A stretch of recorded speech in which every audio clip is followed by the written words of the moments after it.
70% of India is going to soon be under 35 years of age. There's absolutely no denying that there's an urgent and crucial need to reboot India's skill development policy.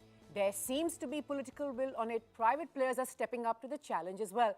So what exactly is holding us back? That's what we are looking at today. A very special panel with me as we go through whether the glass is half full, half empty, both. And like I said, the road ahead on skilling and empowering young India, preparing them to be important players on the global stage. With me now, Miriam Carter, Director at O.P. Jindal Community Colleges, Sandeep Bhatia, Deputy General Manager, Footwear Design and Development Institute, also Atul Bhatnagar, Chief Operating Officer, National Skill Development Corporation of India, and Arvind Singhatia, VP Corporate Affairs, Ola. Thanks all so much for joining us.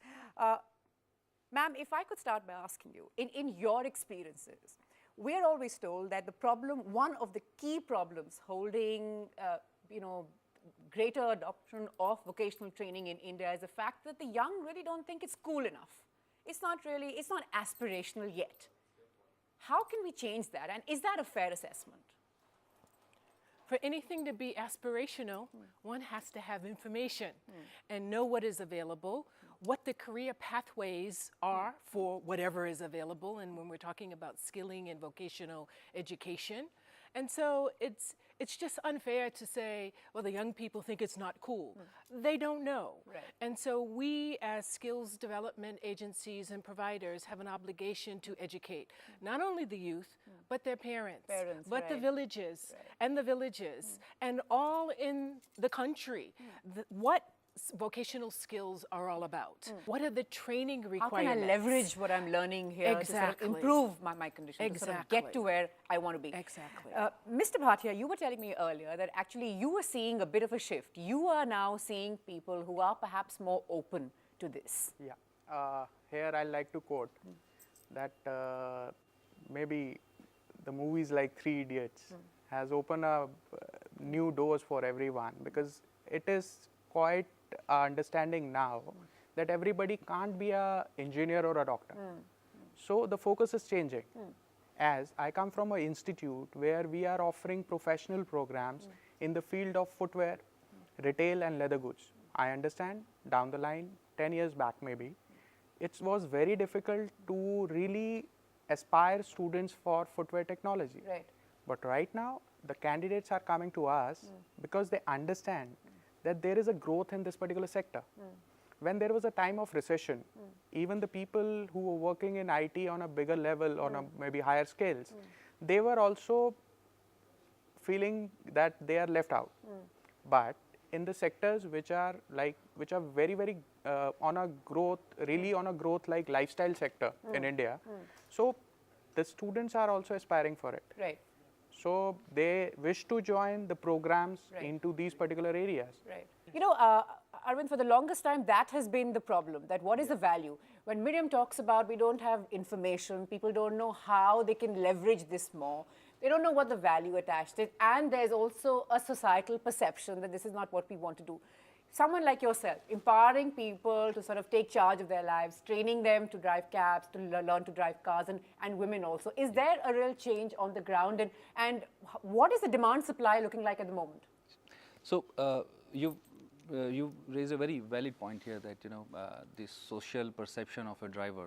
So before we came in picture, we are a very young company. It's like 3.5 years when we are in this country. Before that, majority of the drivers were considered as either the bus drivers or the truck drivers or traditional city taxi drivers. Right? There was nothing like so the cabs that we run, is the technical term for them is intermediary public transport. So there were no organized way of intermediary public transport in the country before we came in picture. And then we took charge of the situation, and we've started a concept called as driver cum owner, DCO. So we have started promoting those people who were having a auto rickshaw, or they were driving earlier some other means of transportation, because they were driving which was something lesser acceptable or more of effort was involved in that. We have trained them to drive a car, Right. skill them to behave softly with the customer, to commute inside the city, Right. and bring them There are on. a whole host of soft skills Yeah, that sort of soft skills was also also go there. with the Absolutely. whole package as Absolutely. it were. Absolutely. Mr. Bhatnagar, there's, the focus has always been in most cases to see that the government started it. In the last decade, we've seen corporates step up to the plate. But do you think that, is it fair for people to say that the corporates need to really be the epicenter of this entire skill movement? Because at the end of the day, it's for the corporates, so why not buy the corporates? Is that fair? Yes, it is fair. To that extent, we have done, from NSDC's point of view, we have created a paradigm shift in the way things were going in the past, which was very education oriented, and we talked about that before. That it was more input-based, classroom-based, number of contact hours, degree-based, and general theory, and less of practical. Whereas what the corporates and the employers, let's say the industry, wanted somebody who had specific skills who can start delivering from literally day one or maybe day 7 and person joins an organization. So the shift that we have created is we have set up these sector skill councils for each sector, and there are now more than 33 sector skill councils on the ground. So why should a person not be employable? Right.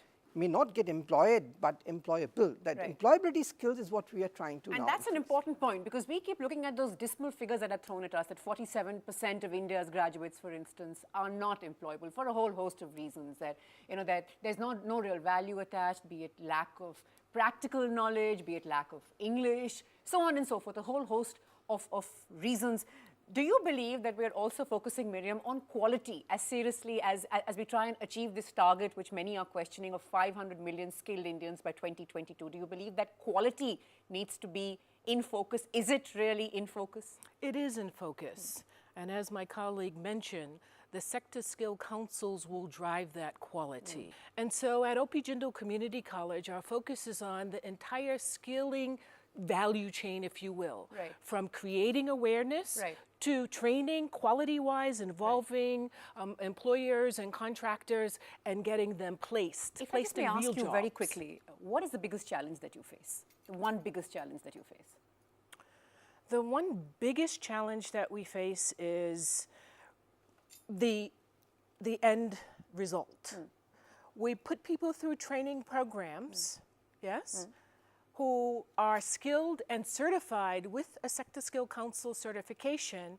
The challenge is having those Sector Skill Council certifications be recognized Right. by industry, by employers, by the end users. Right. Mr. Bhatnagar, just come in on that quickly. It's this certification that has also been in focus. And what value do I attach to it? When I look at it, should I know instantly that, like, this person is fully certified? I do not need to sort of bank on the fact that did not attend, say, a conventional college or an institution. Yeah. Miriam, just to add to that, the certification has now been recognized. Yes. It's been put in the same league as your other certificates on NCVT or CBSE and all. So that's just coming. This is like very good news in the last 3 weeks. Creating that system awareness by which people can not only get trained and be recorded in the database, but can be also looked at by the employers and even abroad. So our system is now talking to some 20 e-recruiters. So anybody who's as an unemployed person kind of goes there. So it's like a mini portal which can supply data to a whole lot of people. And that awareness is building up with not only from the trainee, but if the person doesn't show his mettle or her mettle, then obviously you won't get a job. Right. Now, as far as quality is concerned, we now for the first time have standards. Right. Previously, it was like training for anything and everything, really. Just train them, basically. Just train them. Yeah.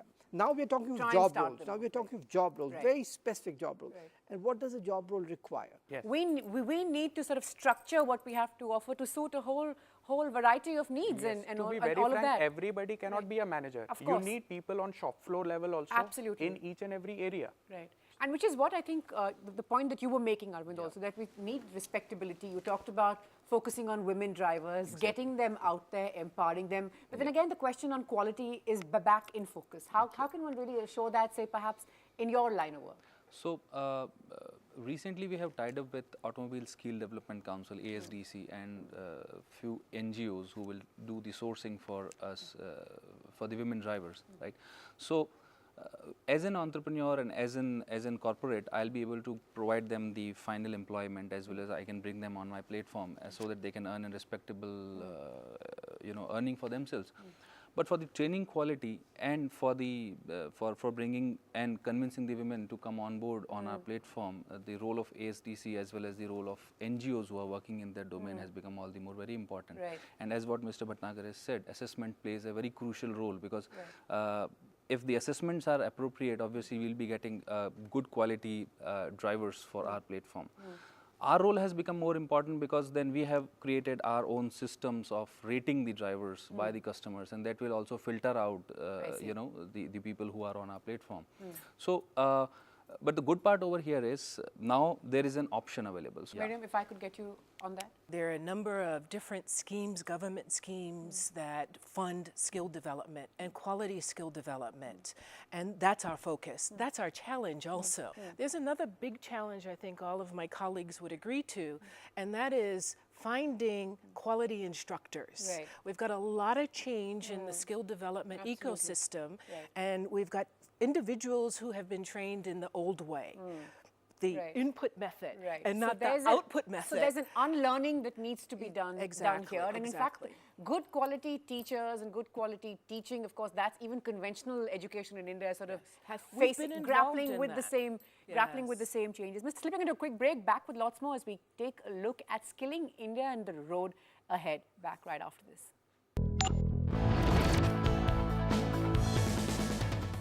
Last year, Indian students spent $7 billion studying in foreign universities. And this year, one exceptionally bright, not to mention incredibly lucky student is going to be one of them, that too free of cost. Deakin University and NDTV are partnering in a 100% tuition-free scholarship. An intelligent, hardworking and enterprising student. And someone who's socially responsible, who can help to shape the India story. So apply now for a scholarship grant of 60 lakh rupees. This is a once-in-a-lifetime opportunity to study with the best free of cost. Log on to ndtv.com/scholarship. Last date of applications is 20th May 2015.